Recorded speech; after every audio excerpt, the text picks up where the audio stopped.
ঢাকার কেরানীগঞ্জের দারুস সালাম হাবিবনগর সংযোগ সড়কে সোয়ারেজ লাইন বন্ধ হয়ে সৃষ্টি হয়েছে চরম জলাবদ্ধতা। ময়লা পানি জমে রাস্তাঘাট ও বসতবাড়ির পরিবেশ হয়ে উঠেছে বিপজ্জনক।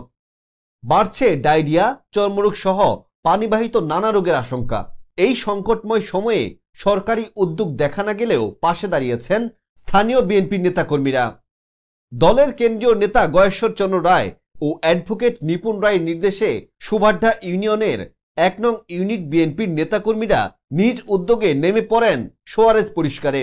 এই উদ্যোগের নেতৃত্ব দেন ইউনিট বিএনপির সাধারণ সম্পাদক মুশাররফ হোসেন বাদল। তার সঙ্গে ছিলেন ১ নং ওয়ার্ড বিএনপির সাবেক সভাপতি শফিকুল ইসলাম ফারুক, ১ নং ইউনিট স্বেচ্ছাসেবক দলের সাধারণ সম্পাদক রাজীব আহমেদ রাজীব, ১ নং ওয়ার্ড বিএনপির সাবেক প্রচার সম্পাদক আশরাফুল ইসলাম বাবু, ১ নং ইউনিট স্বেচ্ছাসেবক দলের দপ্তর সম্পাদক রুবেল, সদস্য পারভেজ সহ স্থানীয় বিএনপি ও সহযোগী সংগঠনের নেতাকর্মীরা। আমরা বাবু গয়েশ্বর চন্দ্র রায় এবং নিপুণ রায়ের নির্দেশে সুবৈদ্যা ১ নং ওয়ার্ডস্থ সুবৈদ্যা দারুস সালাম এলাকায় জলাবদ্ধতা, ময়লা পয়ঃনিষ্কাশনের পানি জমে থাকার দরুনে এখানে মানুষের বিভিন্ন রোগে আক্রান্ত হচ্ছে।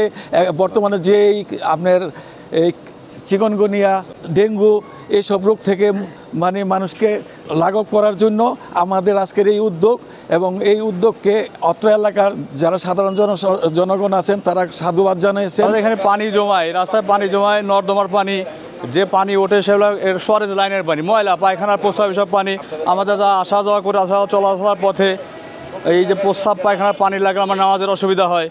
তারপরে এখানে যারা রিক্সা চালায় ওদেরও রিক্সা যে কোনো সময় অ্যাক্সিডেন্ট ঘটে মানুষের ক্ষতি হতে পারে।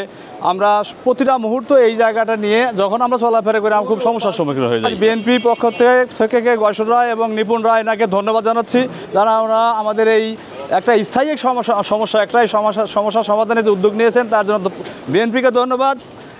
আমাদের সুভাড্ডা ১ নম্বর ওয়ার্ডের সুভাড্ডা উত্তরপাড়া এবং দারুস সালাম এই আবাসিক এলাকা, এই রাস্তাটার অবস্থা খুব করুণীয়।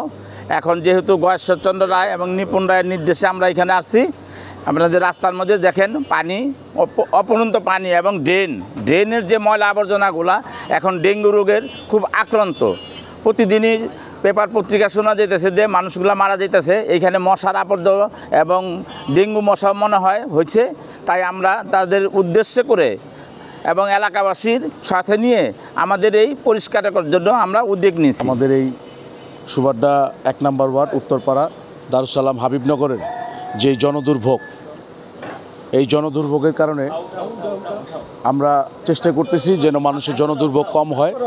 ধন্যবাদ আমাদের প্রিয় নেতা বাবু গয়েশ্বর চন্দ্র রায়কে, ধন্যবাদ আমাদের প্রিয় নেত্রী ঢাকা জেলা সাধারণ সম্পাদক এবং থানা বিএনপির সভাপতি অ্যাডভোকেট নিপুণ রায় চৌধুরীকে। স্থানীয়রা বলছেন, এরকম দুঃসময়ে যখন কেউ পাশে দাঁড়ায় না তখন বিএনপির কর্মীরা যা করেছেন তা সত্যিই প্রশংসনীয়। বিএনপি নেতাদের ভাষ্য, রাজনীতি মানেই ক্ষমতার লড়াই নয়, মানুষের পাশে দাঁড়ানোই প্রকৃত দায়িত্ব।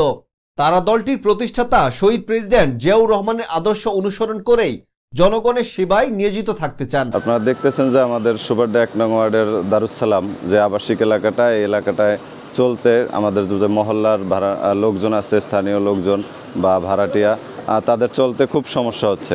আর এদের সমস্যার জন্য এরা আমাদের যে বিএনপির আমরা যারা প্রতিনিধি আছি, বাবু গয়েশ্বর চন্দ্র রায়ের নেতৃত্বে আমরা যারা কাজ করি, উন্নয়নমূলক কাজ করি, তার নির্দেশনায় আমাদের কাছে আসছিল মহল্লার লোকজন।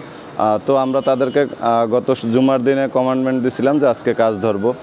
এই ব্যাপারে আমরা বাবু গয়েশ্বর চন্দ্র রায় এবং নিপুণ রায়ের সাথে কথা বলি এবং সে আমাদের নির্দেশ দেয় যে আজকে কাজটা করার জন্য।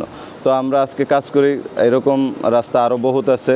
শুধু আমরা সুভাড্ডা এই উত্তরপাড়া পুরো ১ নম্বর ওয়ার্ডটা দারুস সালাম থেকে হাবিবনগর হয়ে শামচুর পর্যন্ত, মানে মেন যে রাস্তার মুখীটা, মেন হলটা, এইটা আমরা সবাই একতাবদ্ধ হয়ে, রাজীব আছে, মোশাররফ হোসেন বাদল ভাই আছে, আমাদের সাবেক সভাপতি শফিকুল ইসলাম ফারুক ভাই, আমরা এদের নেতৃত্বে আমরা আজকে এই কাজটা শুরু করছি এবং সাধারণ মানুষের যে দুর্ভোগ দুর্দশা এটা কমানোর জন্য আমরা কাজ করছি বাবু গয়েশ্বর চন্দ্র রায় ও অ্যাডভোকেট নিপুণ রায় চৌধুরীর নেতৃত্বে।